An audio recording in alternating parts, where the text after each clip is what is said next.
What's up, everybody? Live time, baby. Okay. I'll wait here for a few moments more. I'll let a few more people get on here onto the live stream, and we'll get things going here in just a minute. Before we get going, you know what time it is, everybody. It's Capo time. We're in it. Lots of great discussion coming up here for you guys tonight. Make sure you hit like on this video to get this thing going. Hit subscribe and share this. Okay, so lots of great conversation coming up here on a live edition of the Frisco Report. This will replay in the podcast. If you are following the Frisco Report, make sure you subscribe on iTunes, Spotify, Podbean, Google Play, and Apple iTunes. Okay, podcast will be available in audio format on those in those arenas a little bit later tonight. But for now, this will be the live edition of the Frisco Report. Okay, so waiting here a little bit more. Who's out there tonight? Let me know in the chat box. Let me know in the comments. How are you guys doing tonight? Rookies are getting signed. Okay, so we have a lot of topics here we're going to cover. Like I said, first news of the day is going to be, the rookies getting signed. Okay, so we have a couple of rookies that have been inked to new deals. Bradley and 4-year deal. Ben DiNucci, he signed a 4-year deal. Reggie Robinson, he's on a 4-year deal. What's everybody in the chat box? Shout out to all you guys out there. Greg, Chris Killens, Julio Cesar, VP, what's up, baby? Jed Plays, everybody that's out there. Shout out to all you guys. Shout out to all my members that show love here every day, all you subscribers. Good to see everybody out there. Okay. So, first of all, like I said, we're talking about these new contracts that are coming out. And, we have a lot of deals that should be coming down the pipe. It doesn't look like a whole third round issue. In the past with the previous CBA, third round picks were always the last to sign because of, a variance in pay. The pay scale was always the third round picks that were late to the game. But we're seeing a lot of the third round picks getting signed. So hopefully this won't be an issue anymore with the new CBA. Hopefully everybody will come on board here and there won't be any kind of weird random holdouts. Okay. Appreciate everybody jumping on here on the live stream. Appreciate everybody here. Okay. So the other topic that we're going to talk about is, the preseason. Okay. So the preseason has been canceled. The NFL actually, the players, they wanted safety first, and the NFL has reached out to the NFLPA, NFL players, and they're saying that's it. Preseason canceled. First, it was going to be 2 preseason games, and now they were talking about 1 preseason game, and then that's where we're at. There's going to be no preseason games. So let's go ahead and get into the discussion here, guys. What do you guys think of not having any preseason games? Let me know in the comments. Let me know in the chat. Okay, no preseason games. There's pros and cons to this. Let me know what you guys think. Jay Ortega, what do you think of trading Dak to the Jets for Adams? That's an interesting question, but for right now, I can't do that. I don't have anybody in place, so appreciate that question, but not for Adams. They're probably going to do something, but not at this time. Michael Beers has an interesting comment here. Let's take a look at this. Reggie going to make the team and ball out in training camp. Yeah, Reggie Robinson has a lot of the tools, that we talk about. If you saw my videos on In the Lab, you saw the pros and cons and that sort of thing. So you like the length, you like the ceiling. Reggie Robinson has a high ceiling. His final year there at college, he actually started to really get that ball hawk ability. He had interceptions, but where they're really going to like Reggie Robinson is special teams. Okay, we know that special teams needs a boost, and Reggie Robinson is definitely going to give them that. And Coach Fossil is going to love that. And I think that phase of the Cowboys is going to be improved big time. Okay.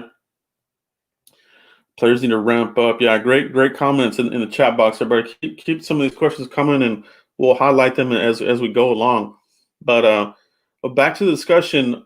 No preseason game. Who does this affect? I think this is going to really affect your undrafted players. Okay, so you're talking about any hopes for any of these undrafted players making a push. It's going to be an even steeper hill to climb. If you're talking about a Rondell Carter as a defensive end, maybe try to make a push against somebody like Joe Jackson, Jalen Jelks. I also think this puts a little bit more pressure on Tristan Hill to perform. The leash is already short on Tristan Hill. Okay, so is it going to be all hands on deck? If Tristan Hill is not that good, we're going to need a body there. Are we going to keep him? Hopefully that's not the case. Hopefully there's going to be some competition there, and may the best player pull this out and win. So that's where it's at, and that sort of thing. So now, the other thing that we're going to talk about here is your first round picks, okay, and really, first round pick CeeDee Lamb, okay. There's a lot of excitement as far as his playmaking ability. How will it not a preseason affect him? No preseason. Do you guys feel that that's going to really affect somebody of CeeDee Lamb's caliber? Okay. What do you guys think in the comments? Let me know. Do you think preseason is going to hurt CeeDee Lamb? Okay. Now, what they're all talking about here is they're going to mainly be in the conditioning phase of the players, because they're talking about some of these players don't have the big fancy home gyms and have been kind of struggling to work out and that sort of thing. So for me, I feel I'm kind of torn between the two. It's you got to have the workouts, but at the same time, you don't want to push yourself too hard. Blow out an Achilles.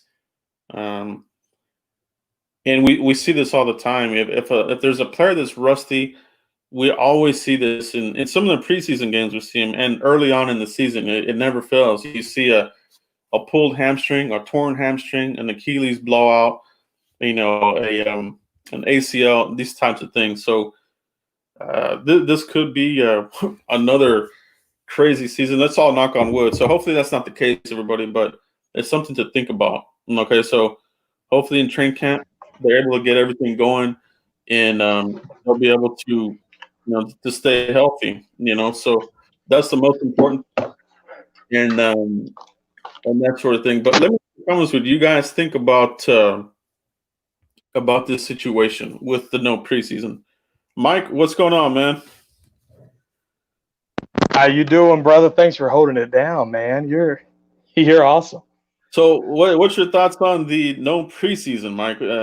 Is it good, bad? What's your pros and cons about this, man? I'll take on it. It's not good.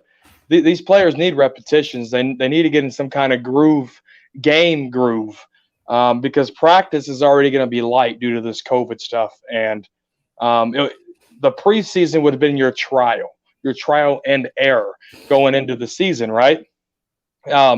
Because and that's for COVID or no COVID. But now with COVID, Joe, now it's the trial and error is bigger than ever before right now, because they have nothing to go off of, like broadcast. How's this going to work? How's that going to work? Can they get used to no fans being in the stands? I mean, all that plays into it. Fans are momentum pushers in football games, and it's going to be super quiet in that stadium. And can they adjust to that? Yeah. So Nick White wishes he had at least one game. I do wish that we did have at least one game. I think, if anything, just to get another person in front of you. You always see that these guys in practice, they always want to get somebody of a different team in front of them to hit, not just their own teammates. So yeah, at least one game would have been nice, but you do see the pros and cons of it. So no preseason affecting the undrafted free agents, I think, is really going to be something that some of these guys are really going to be affected, and some of your practice squad guys that you're bringing back, players like Cedric Wilson, Jalen Jelks, and some of your younger players, maybe Joe Jackson, maybe not as much, but these players that on the cusp of your roster, competition across the board, and hopefully we're still going to get legitimate competition. So if we're looking at, let's say fullback position, right? Jameez Alawale. I want that upgraded. People have been waiting for him to be, that guy who's going to come out the backfield and catch the ball. But when they give him the opportunity, he didn't do it. So I'm hoping that Shewo out of TCU, the undrafted fullback, I hope that he can make a push, get younger there, get stronger there, and get the improvement going right there with that type of player. So do the veterans have a big upper hand here for you, Mike, as far as rookies and undrafted rookies making an impact on this roster now? Oh yeah, I mean the competition, like they don't have a showcase now. They don't. That's what the preseason was for, and so now they have to depend on minimal reps. They have to depend on. Every opportunity these guys get, they got to shine on it because they're not going to have very many. We talked about the quarterback that we drafted in the 7th round. He's probably going to get 2 reps a training camp day, just because Andy Dalton's going to have to learn this. Dak Prescott's got to get in the groove. He held out all of the via Skype meetings or whatever they were doing. So the veterans are a huge part in this. Every veteran free agent we signed, you hope they are gold because those guys are going to get the reps. Yeah. Other position groups that I think they're going to have interesting competition, the center position. We talk about Joe Looney, veteran center. This probably favors him out the gate versus somebody like a Tyler Biadasz. But if you do see what we think Tyler Biadasz is going to be, I think that gives you some leeway to bring him in, as the season goes on. But right out the gates, I think some of these veterans are going to have a little bit of an upper hand because there's no preseason and these coaches are going off of what they have. Okay. Veterans is also like a Gerald McCoy and Don Terry Poe. I think these two, your 3 and your 1 tech type of players, Tristan Hill, Neville Gallimore. Obviously, they'll be in the mix, but it's going to take rookies a little bit longer to get acclimated to the speed of the NFL and that sort of thing. That's what they always talk about. They always talk about the speed of the game. They ask any rookie, what is the biggest thing between college and the NFL? They almost always say the speed of the game. Okay, so how will that affect these types of guys? So it's going to be interesting to see how this no preseason goes and that sort of thing. What's your thoughts on any of these other position groups, Mike, as far as competition, upper hands, any underrated players that still have a chance? What's your thoughts on that, Mike? Yeah, I was looking for competition for Tyron Crawford, and now he's a big asset to this. Someone said in the comment section that no preseason will affect the twos the most and guys that are on the bubble, and that's absolutely right. Jordan Lewis, to me, he's a fighter. He's a veteran. I don't see this hurting him. I see this helping him. Just because of that knowledge and skills, and he was a baller there at Michigan. So I really think this is going to help a guy like Jordan Lewis. But because he's costing Tyron Crawford is costing $8 million against the cap right now, and that's hurting us. Luke Gifford, how many reps is he going to get? He was hurt at the tail end of last year, and he didn't get that many reps. So this, it's guys that we saw up and coming. Donovan Wilson, how is this going to affect him?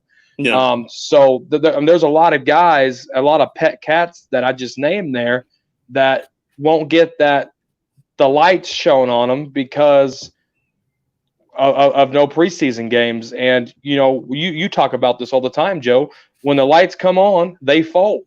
Now there's no lights to come on. So what if the Dallas Cowboys? What if their 55 man roster? What if they cut the wrong guy? You know what I mean? And it's crazy. As a fan, probably as an organization, they got to be pulling their hair. But the NFL knows how important this is because it was one of the last resorts. It's one of those negotiation tactics for us to even have an NFL season. Yeah, it's definitely going to affect these cusp players, the bubble players. John Vay Johnson. This is a prime example of a player that when the lights turned on last preseason, he disappeared, and now, like you said, there will be no lights to shine on except for training camp. And then, what is the coverage going to be like? Are we going to have NFL media there? I have a feeling that it's going to be as limited as possible. So we may not even get media coverage. Maybe from in-house staff. Maybe DallasCowboys.com will have some sort of coverage. I'm hoping they will. But as far as like national media, they're going to want to keep this, as compact from any outside, possibilities of infection from outside. So hopefully DallasCowboys.com will be able to provide the fans some sort of footage or discussion as far as training camp goes. Otherwise, it's going to be a little bit of more word of mouth reading and that kind of thing. So hopefully we'll get something from the local guys. Fans may need to lean on them a little bit more than the national news, NFL Network and ESPN. But we'll see how that goes. Now, like I said, Mike, the rookie contracts, they're starting to come in. Ben DiNucci, Bradley and I, and Reggie Robinson. I think some of these other ones are about to get done. CeeDee Lamb and these other guys.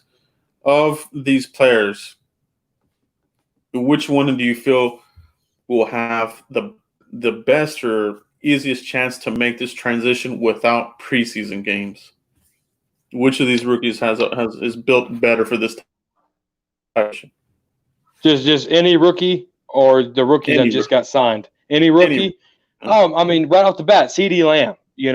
Having an offensive-minded coach over there at Oklahoma like Lincoln Riley, that's going to help him transition. And Lincoln Riley, Kellen Moore kind of have the same mindset. So that's going to help CeeDee Lamb transition very well. And then we talk about Diggs. His brother is a wide receiver in this league. He used to play wide receiver. Diggs used to play wide receiver. Now he's a corner. He played it at a high level too, so that's going to help him. And then Gallimore, out of Oklahoma. I really think he can transition well. I mean, he the guy's fast. I think Zach Martin, that new center, maybe Joe Looney. I think they're going to have their problems trying to get a guy like Gallimore down. And what's great about Gallimore making this transition is he has a fellow Boomer Sooner with him in Gerald McCoy. Gerald McCoy is going to help this guy. I can see Gerald McCoy helping this guy to the best of his ability and helping him out any way he can. So that's going to benefit Gallimore the most, having a fellow Boomer Sooner with him and Gerald McCoy. And then Reggie Robinson, I'm hoping he gets his feet wet in special teams, whether that's returning kickoffs or punts. I really see him doing that. Maybe not so much corner because the corner competition is just loaded, right? So Reggie Robinson, you can get that feel there.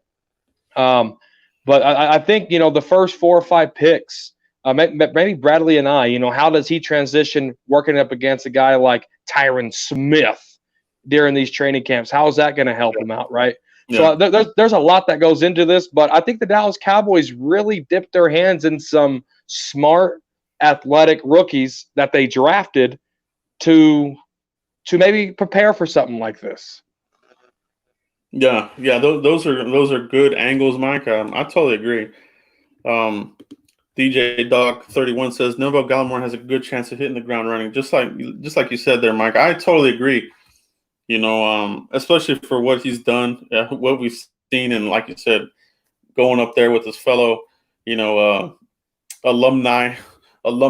Joe McCoy. I think it's a great combination. It's somebody to help groom him along. But for me, CeeDee Lamb is probably your number one guy that's going to have the easiest transition. And Diggs, like you said, we've seen Trayvon Diggs out here practicing with Stephon Diggs, and he's right in his back pocket, right in his hip.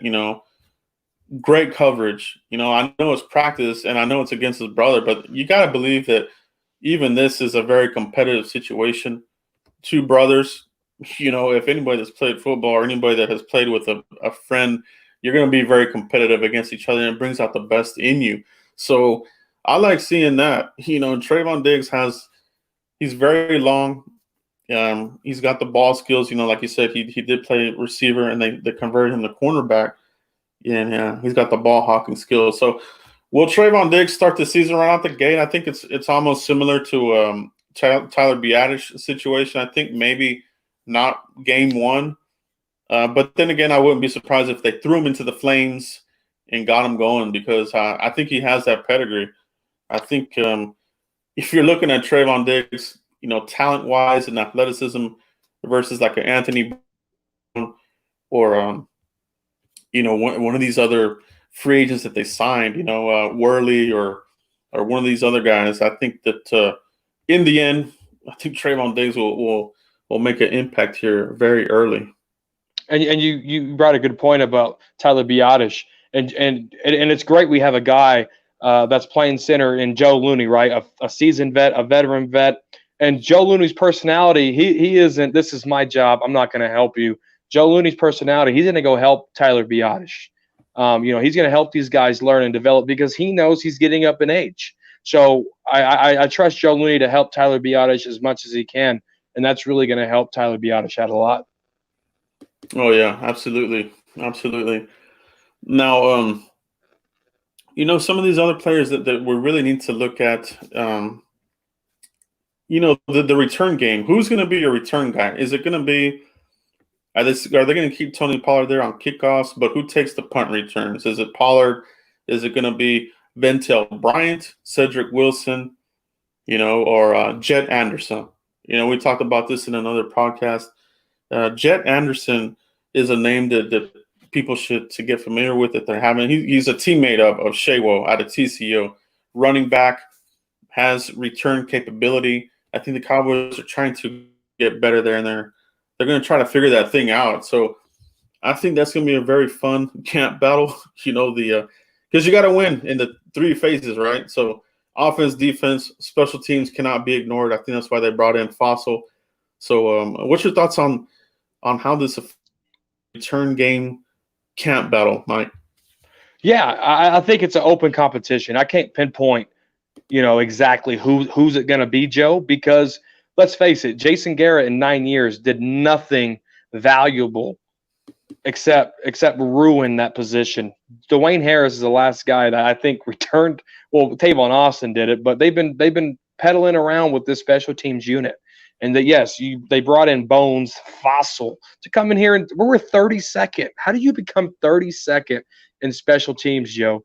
It makes no sense. It makes no sense to me, and that's all on Jason Garrett because he's been ducking and dodging special teams for 9 years, and it's open competition. Bones knows what he's doing.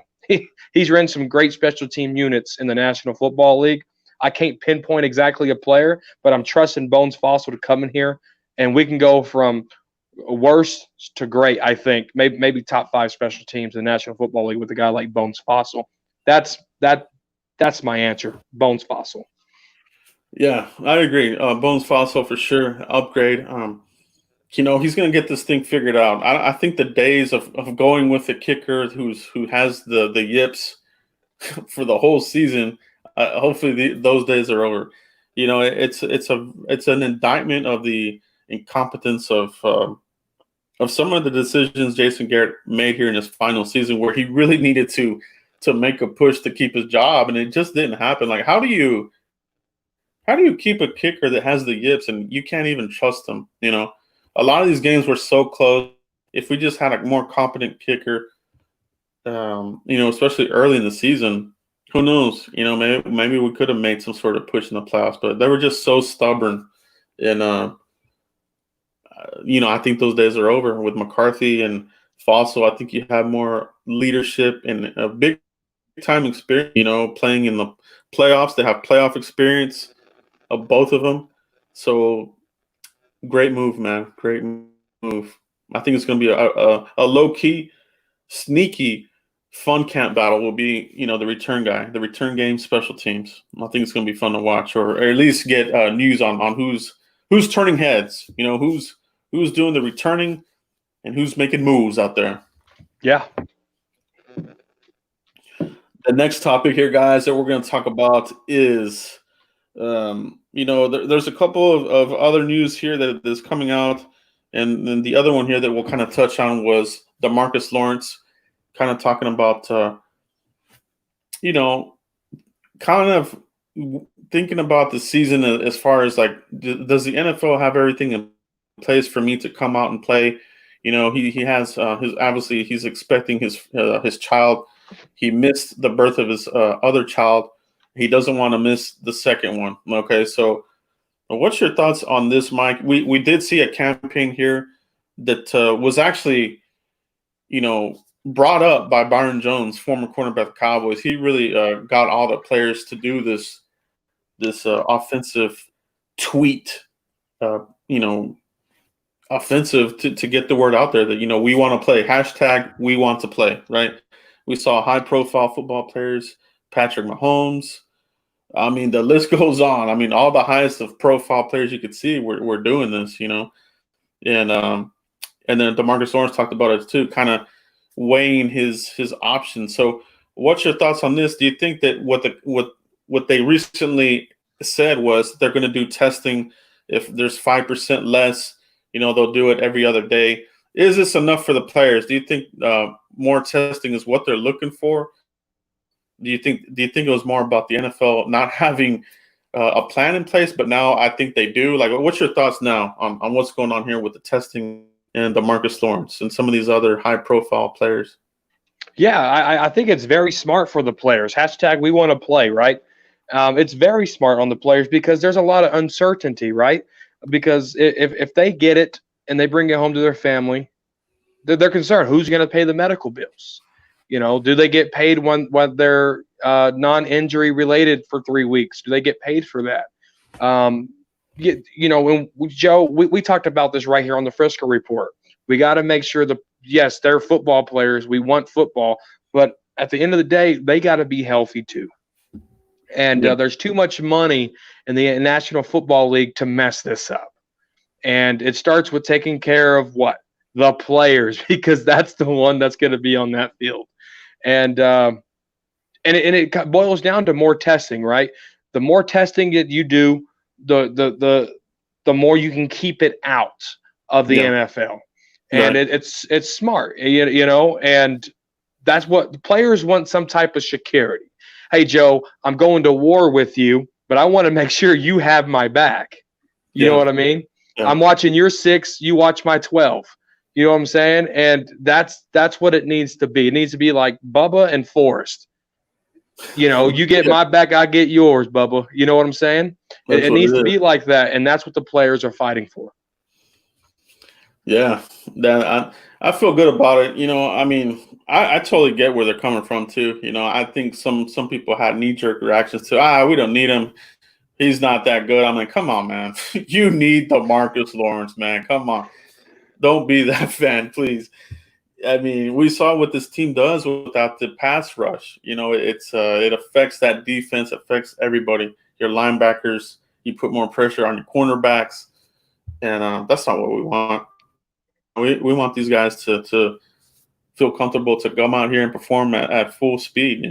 So hopefully what the NFL has in place now is enough for the players to feel comfortable to come out here and play the season and see where it goes from here. And they want to be safe for the families too. A lot of these players have kids. Some of these are families that are all living together. Not some of them are, have their grandmother living with them, their aunts, these types of things. It's not just the player in some of these situations. These football players are taking care of their families. So there's a lot to be thought about with this whole thing. So hopefully it's a step in the right direction, Mike.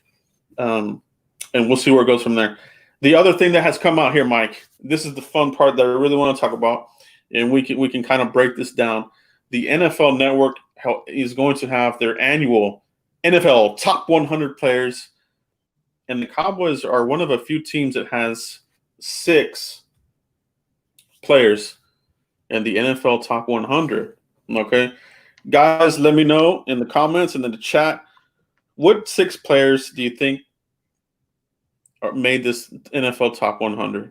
Mike, I'll start with you, and give me your thoughts on this. What they're talking about 6 Cowboys have made the NFL Top 100. Who do you think it's going to be?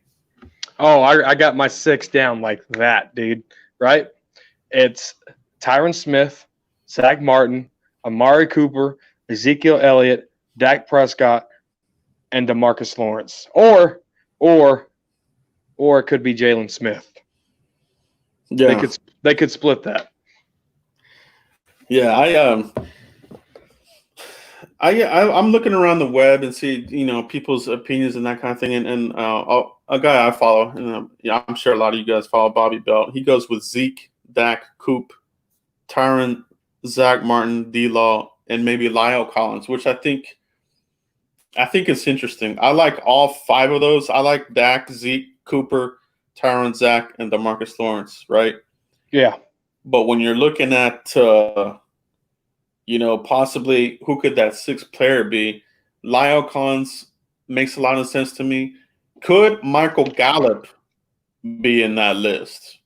Okay. We had 2,000-yard receivers. Michael Gallup was one of them. These guys vote and say, hey, this guy was hard to cover. You had Cooper on the other side, but we still had a hell of a time covering this other young kid over here. And Michael Gallup, could he be the 6th one in there? What's your thoughts on that, Mike? I think that's a great discussion. I mean, Cowboys could potentially have 9 players in the top 100. It wouldn't surprise me, if they had nine players in there. But Lyle Collins, that was a Pro Bowl snub there. Michael Gallup really galloped into his second year, developed chemistry with Dak Prescott. And then, Jalen Smith, DeMarcus Lawrence, I think that's a kind of a 4-way tie for that 6th spot, right? But I mean, there's a lot of talent on this football team, and I'm not surprised. But Michael Gallup, yes, I wouldn't be surprised if he made it. I mean, just because look at the leap that he made with Dak Prescott in his second year. Yeah. So now we have a couple of names that we kind of narrowed down. What do you think the order might be? Like, who do you think is closer to 1, and who do you think is closer to 100? Like, if we're talking about, Dak, Ezekiel, Tyron, Zach, D-Law, and then possibly Lyle or possibly Michael Gallup. Who do you think would be? Where do you see that range? I'm gonna be honest. I see Zach Martin in the top 10. Okay. Now that's all day, every day. I see Zeke in the 20s, right? I can see Dak in the 30s. Yes, he had a monster year, but quarterbacks get judged on their record. He was 8-8. Okay, don't shoot me. Tyron Smith, I can see him in the 30s to 40s. Tank. I could see him just like his jersey number in the 90s, maybe, right the first episode. Lyle Collins, maybe the 70s. If Michael Gallup was in there, he'd probably be in the 90s, the first episode, just because it's the second year. Yeah. But yeah, that's where I see these guys, Joe, and correct me if I'm wrong. What do you got them at? Yeah, for me, and I covered a video on this as far as like your top 10 Cowboys, right? And my number 1, I did have Dak as my number 1 and Zach Martin as my number 2, or maybe I had Zach and then Dak. I kind of forget, but Zach Martin is definitely a cut above the rest. He has, all pro season after all pro season. tough as nails. He's very durable. I think he missed like the one game, but other than that, plays through the knee.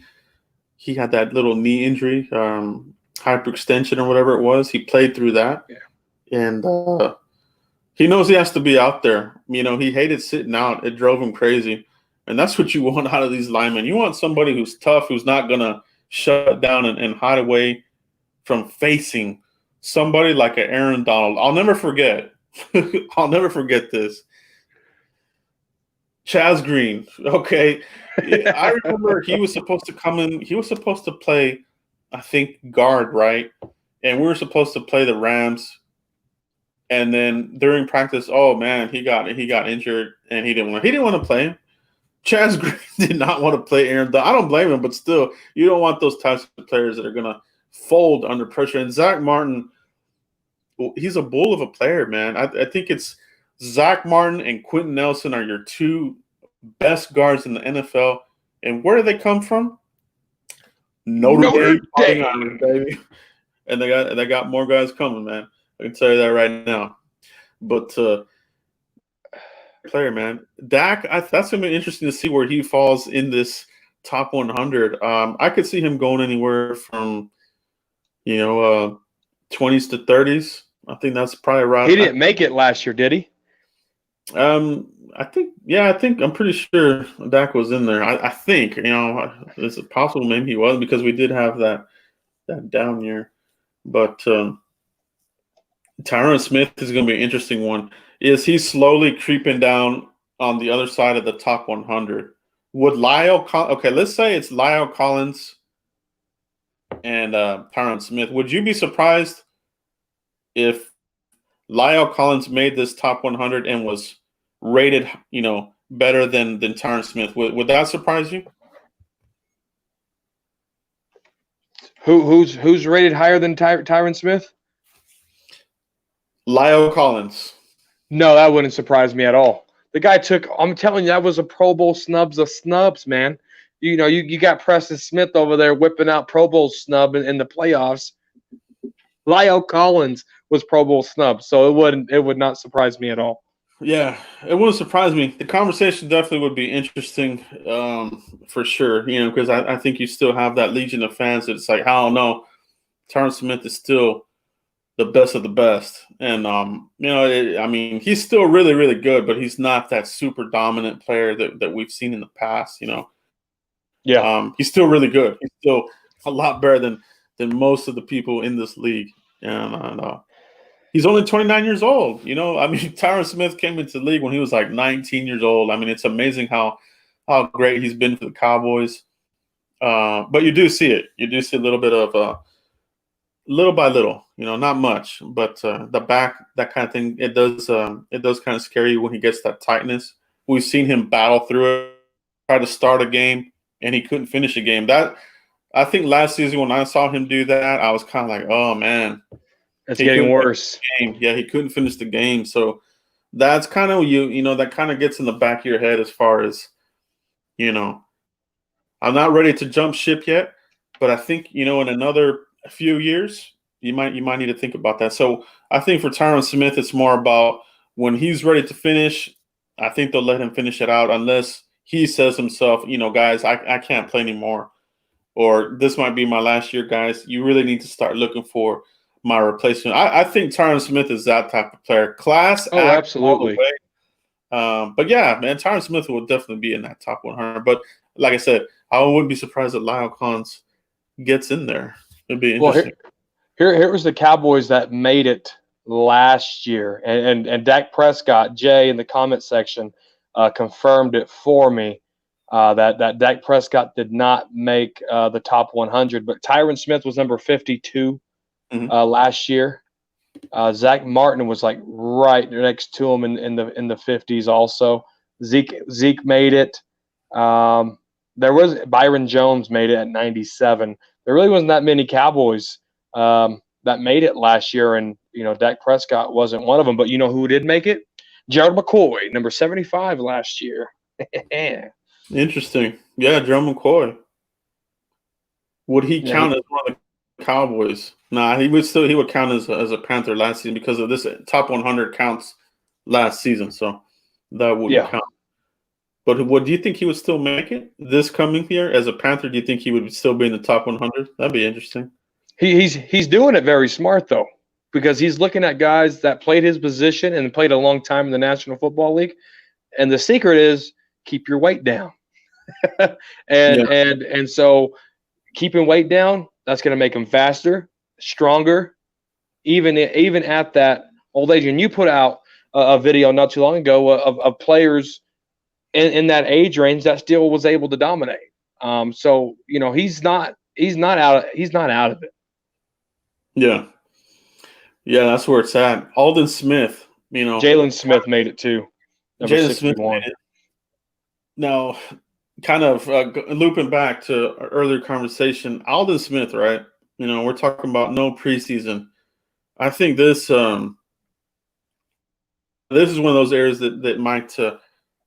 I'm kind of wondering how this will affect Alden Smith, right? Like he's been reinstated, he'll be at camp, he's good to go. But for me, I wish we would have the preseason to get him more reps. He's got to shake off that ring rust. He's gonna be a little rusty, but he does look in tip top shape. But as far as that muscle memory, the pass rushing moves, what's your feeling? Looking at a player like Alden Smith coming off of a couple of years of layoff, Mike. A couple of years, right? Yeah. It's not going to benefit him by any means. Yes, you could be physiqued and toned and cut in all the right places, but if you're not in football shape, none of that matters, right? Remember, I don't know if you remember when Randy Gregory came back, who's a lot younger than Alden Smith, against the Eagles. The guy couldn't even breathe. Yeah. No, I remember that game. You know what I'm saying? And Alden Smith's going to be in the same boat. But good thing is he's getting reps from a guy like Tyron Smith. If he's switching sides, a guy like La'el Collins. So maybe that talent, that worth ethic of those guys will get him in that football shape. Just depends on how many reps that he does get. And with Randy Gregory not being reinstated yet, this helps a guy like Alden Smith out because it's going to give him more reps. Yeah. Yeah, and it's a great point because that's really what it is. It's iron sharpening iron. Going up against a player like Tyron Smith, or on the other side with La'el Collins. I'm really excited to see how somebody like a Bradley Anae, one of these rookies, is able to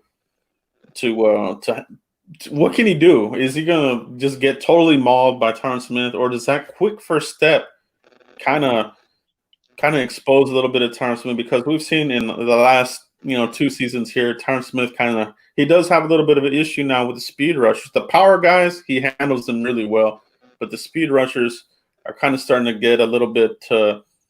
They kind of have a little bit more success against Tyron Smith. So I covered Bradley and I.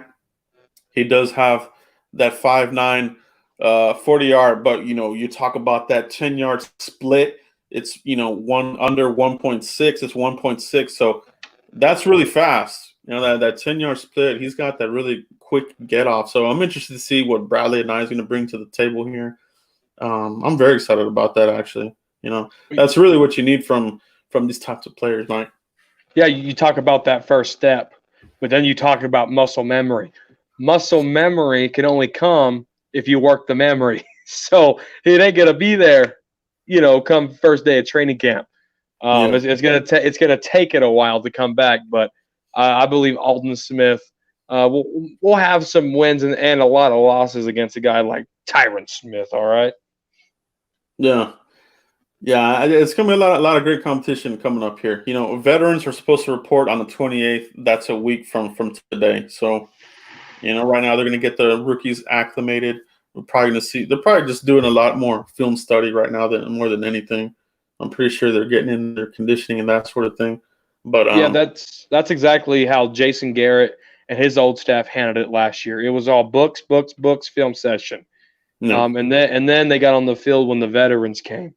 And if they were on the field, it was stretching, keeping things loose, things of that sort. But, the NFL, a lot of the teams last year turned to learn the books, learn the film, acclimate that in when the veterans come. So that's a good point, Joe.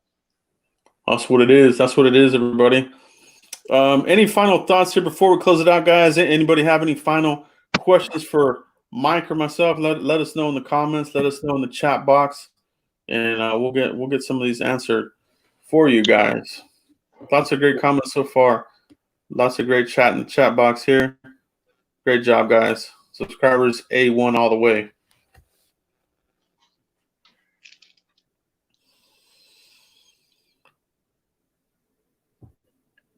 Yeah, Jay Ortega, he said earlier in the chat, and I appreciate Jay's interaction in the comment section. He's been there all night. He said, I'd love to put Martin top 10, but no way that they have a lineman top 10. But when all this first started, Tyron Smith was number 6 overall out of the top 100 players.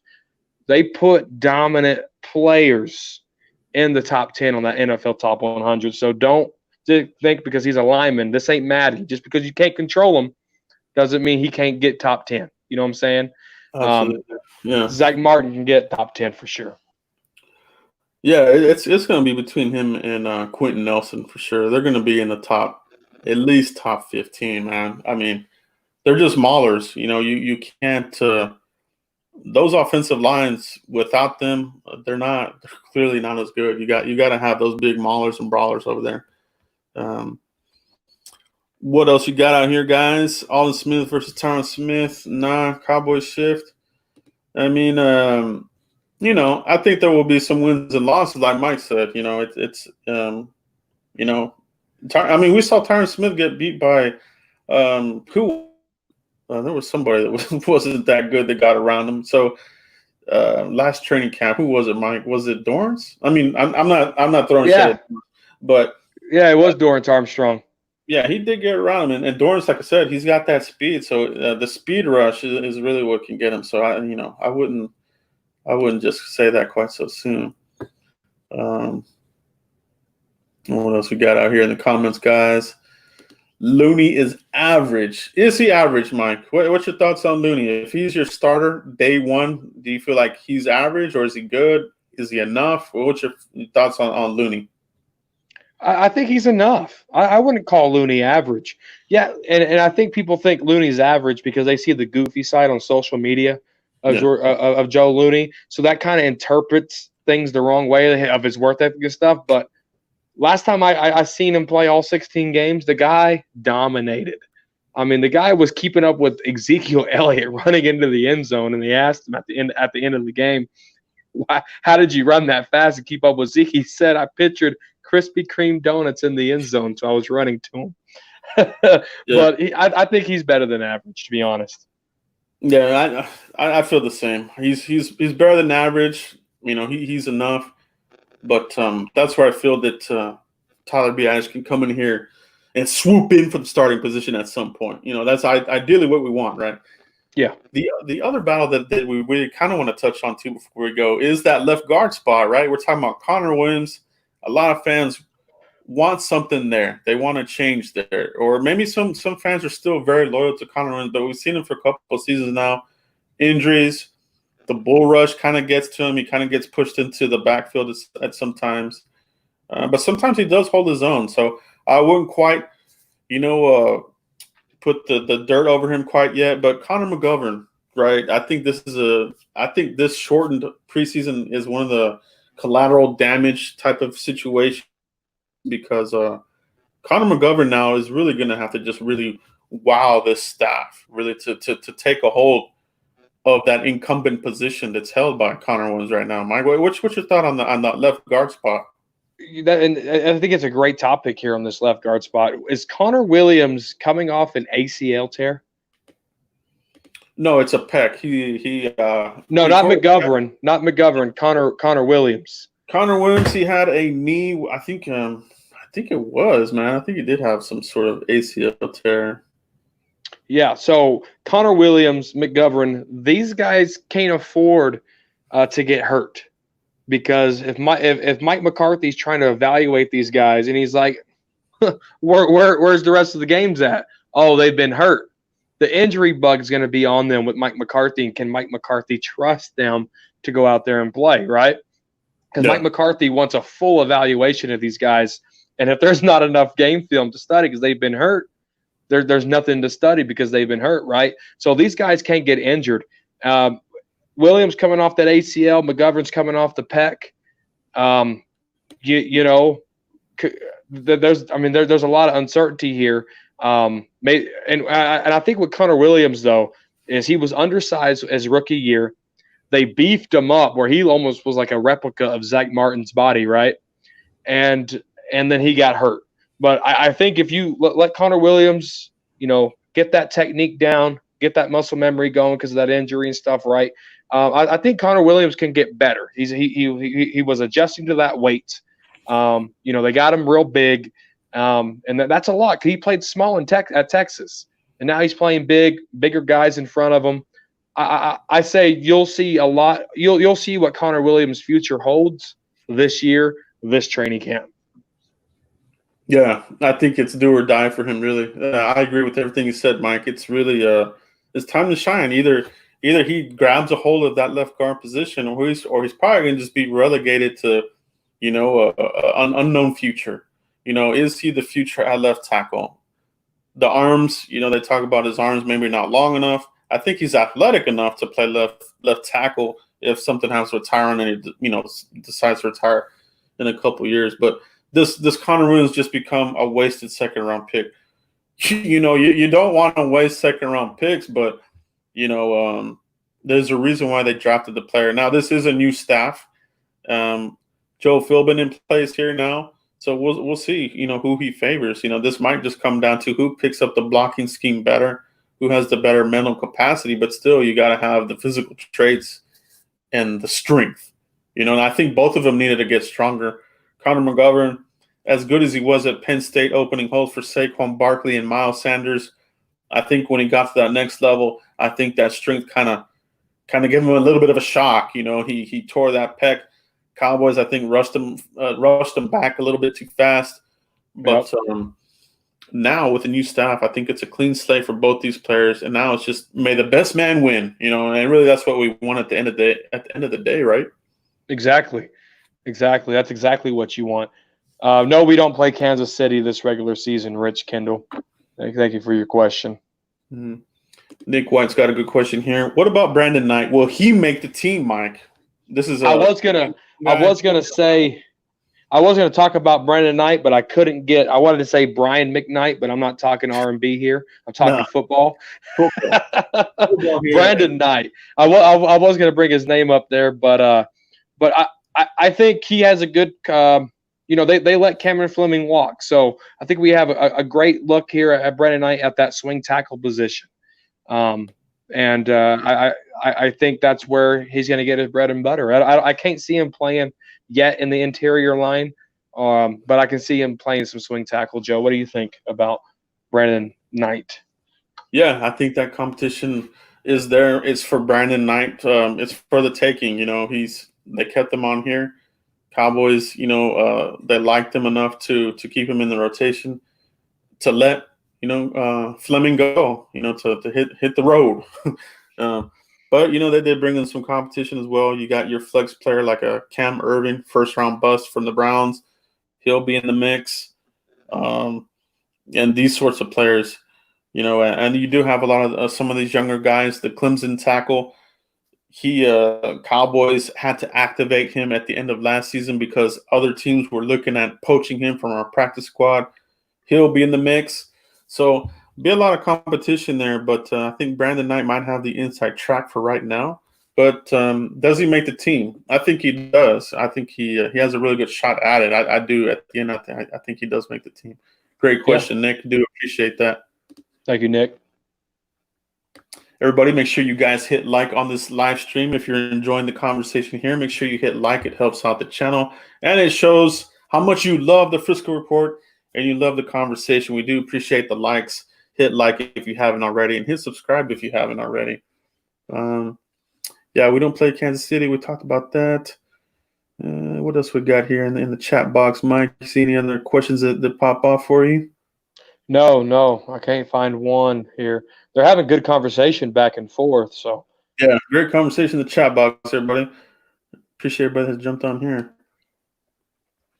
Here's one from Steven Hernandez. Here we go, Steven. Why do you think the Cowboys have disappointed in the last season?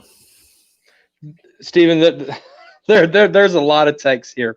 Like we just talked about earlier in the show, the close games, right? Holding on to kickers, running the ball against Minnesota, not practicing for adverse weather conditions against the Patriots. There was a lot of coaching that went involved in this. Someone said in the comment earlier that this coaching staff that we have now can win us. They could have won us 2 more games last year. I think they could have won us 4 more games last year, if I'm being honest. They weren't prepared Week 16 against the Philadelphia Eagles, and the Jets game against Sam Darnold. You bring in Mike McCarthy, the Cowboys are winning this thing. Those 4 games stick out to me the most. It was bad coaching. It was ill prepared. NFL football team. I mean, it was a laughing stock last year. What could go wrong did go wrong. Yeah. And that was like you just said, Joe. Jason Garrett's last year when he's supposed to man up and get everything right, he got everything wrong. Yeah, hit it right on the head. Great question, Steven. But yeah, it really came down to it.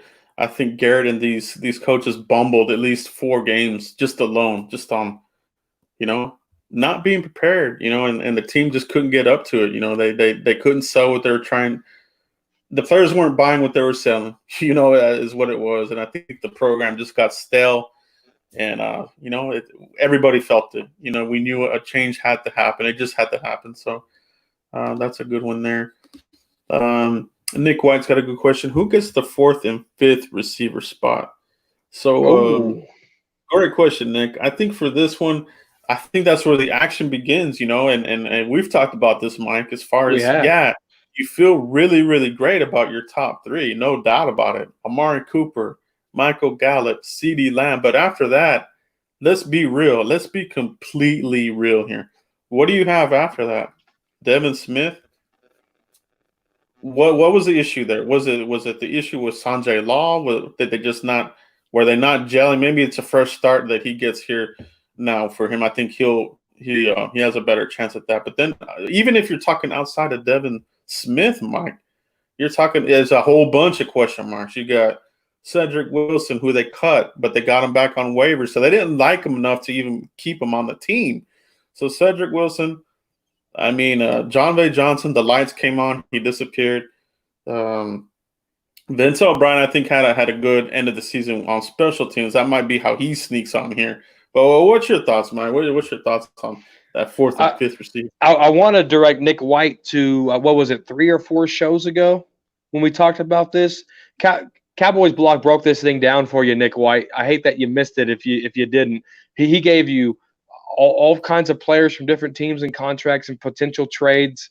I threw my 2 cents out there, but there's a lot of question marks. And the main topic of that show was this question here. And I think the Cowboys got to go out and maybe shop something to get something in here because there's a lot of I don't think they're on this roster right now. Yeah. No, it's quite possible that they throw a 5th for somebody, and a 5th round for a competent receiver to shore that up. You do want that. And we saw Amari Cooper make. He kind of hurt himself and wasn't 100%. You do have to have a deep wide receiver roster, and I think the evaluation process here with Mike McCarthy. McCarthy's great at evaluating wide receivers and quarterbacks. That's his bread and butter on offense. He's worked with the best. Joe Montana, Jerry Rice, Brett Favre, Aaron Rodgers, all those great wide receivers at Green Bay over the couple years. He knows what a good stable of wide receivers you need to make a playoff push because injuries do happen. And you can't just have 3 receivers. You may have 3 really great Ferraris, but you can't have clunkers as your backup plan Bs, right? That's like me and you going to work and our backup car doesn't run good. You got to have – It don't run at all. You got to have good backups for those Ferraris, man. You know what I'm saying? But great question. Absolutely. Great question, Nick. Great question there. Appreciate that one, guy. Let's see what else we got in here. This is fun, man. I got a lot of great questions here. Appreciate everybody that has jumped in here in the chat room. Hit like on the video if you haven't already. Let's see what else we got. Mike.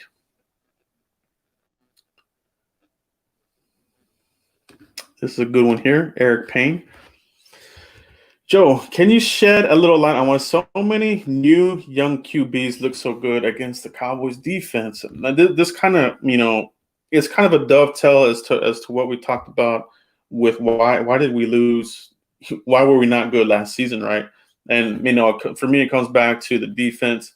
We found out that there was, issues with Chris Richard, Rod Marinelli. Your linebacker coach, Jalen Smith and these guys not getting along with your passing game coordinator, Chris Richard and Ben Bloom, so issues all across the board. And when you have that going on, there's going to be success. You look at a Sam Darnold.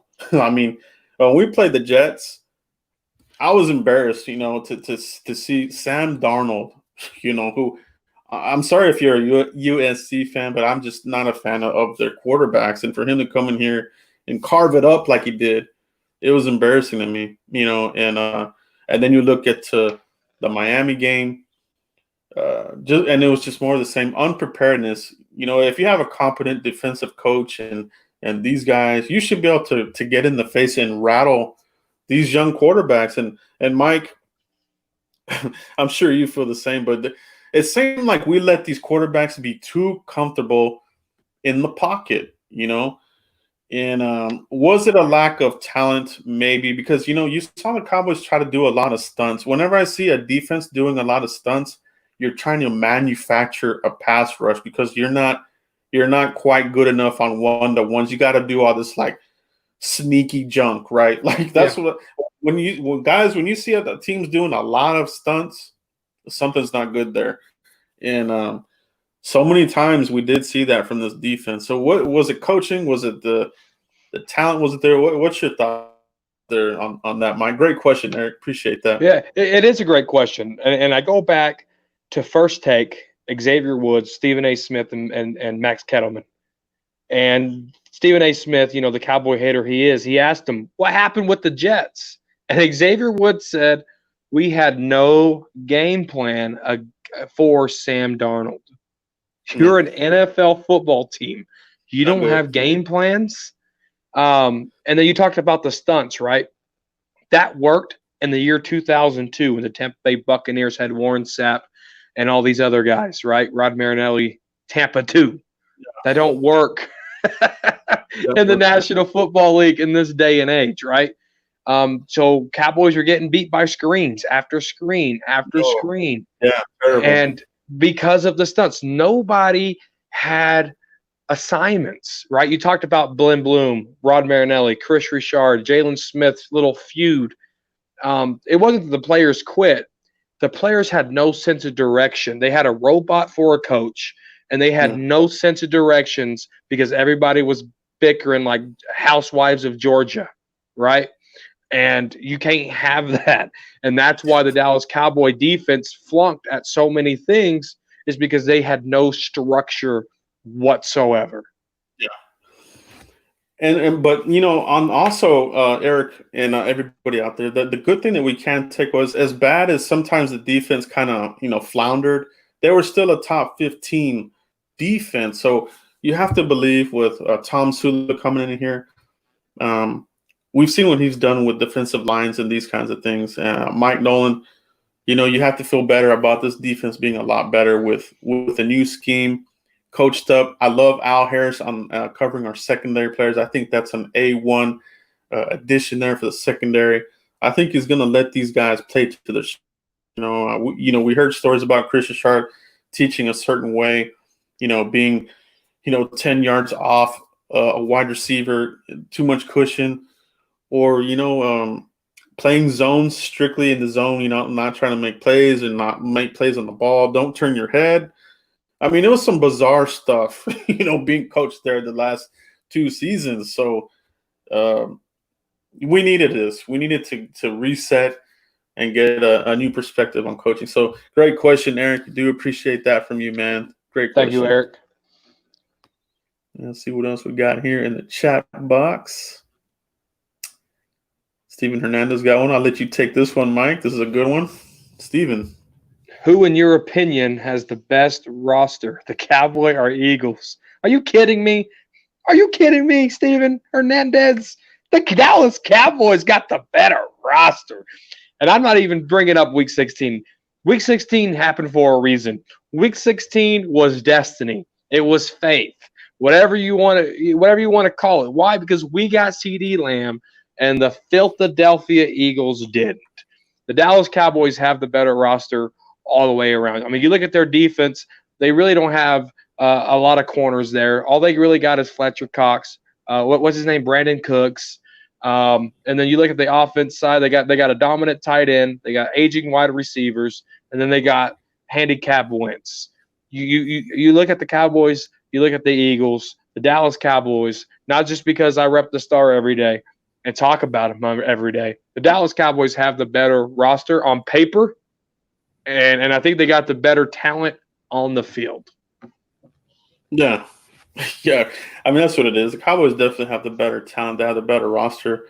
Definitely have the better coach right now. We know the Eagles did win the Super Bowl a couple seasons ago, but like any program, it does get stale. You look at St. Louis Rams, they're having to reboot that whole program. They cut Gurley. They've jettisoned a lot of their high-priced players. Sue's gone.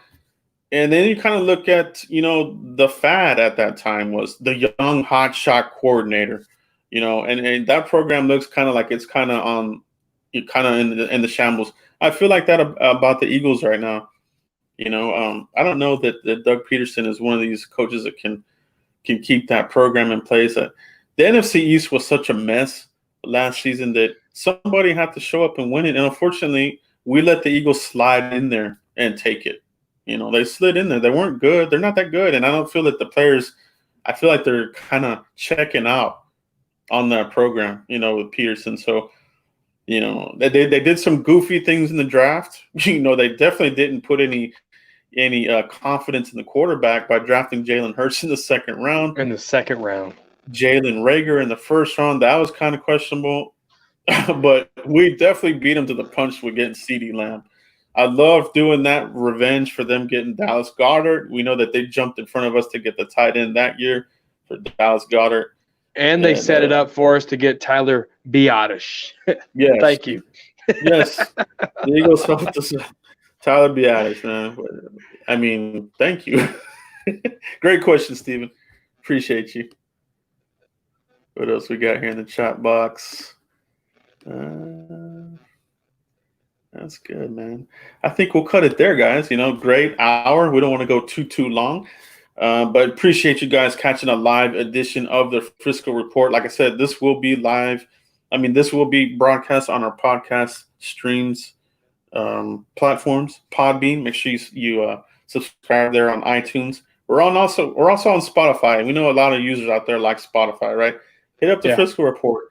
Give us a follow-up. This will be out there. The Frisco Report, yeah. And also we have the website, www.thefriscoreport.com. We have the schedule is out there. We have merch out there. We have the history of Cowboys draft classes if you want to go there. I've been putting it out there since I've been doing this since 2003. So all the way back to Parcells. If you want to look at the draft classes, some of the patterns of the Cowboys have, go check out the site, thefriscoreport.com, guys. Subscribe on all of our platforms. But before we cut out here, Mike, let everybody know where they can find you if they haven't already. Yes, real quick, Rich. I have not tried Henderson chicken. I'm more of a Bush's chicken guy. But Dallas Cowboy Football News on YouTube and on Facebook. DCF News 1 on Twitter, guys. Give me a comment. Give me a follow. Give me a DM. Let's start a conversation. And to start that conversation, you got to start it, right? I know you're out there. Start it with me. Don't forget to follow the Frisco Report, guys. www.thefriscoreport.com. Everything that you need from us is right there. Joe, thanks for having me tonight. I always love doing the Frisco Report. Oh, it's great. Thanks, Mike, for making it here tonight. I know we're kind of trying to get everything going here. We held it down. But when Mike came on, that's what makes us the Frisco Report. It's two of us. I can't do it without him. He can't do it without me. That's why we created the Frisco Report for you guys. And, man, great job in the comments, guys. Great questions. Really, we could keep doing this for a long time. I mean, everybody loves the Cowboys. We do too. Yeah. But we do have to cut it off at some point. But, guys, if you haven't already, follow me on YouTube. That's Cowboys Blog on YouTube and at Cowboys Blog Net on Twitter. I didn't forget. I forget where he's at. Nah. But that's where I'm at, guys. Continue to like, subscribe, and share. If you haven't already, hit like on the before we cut out. Hit like if you're hitting this up on the podcast. Subscribe to us, and we'll catch you for the next one, guys. Peace, everybody.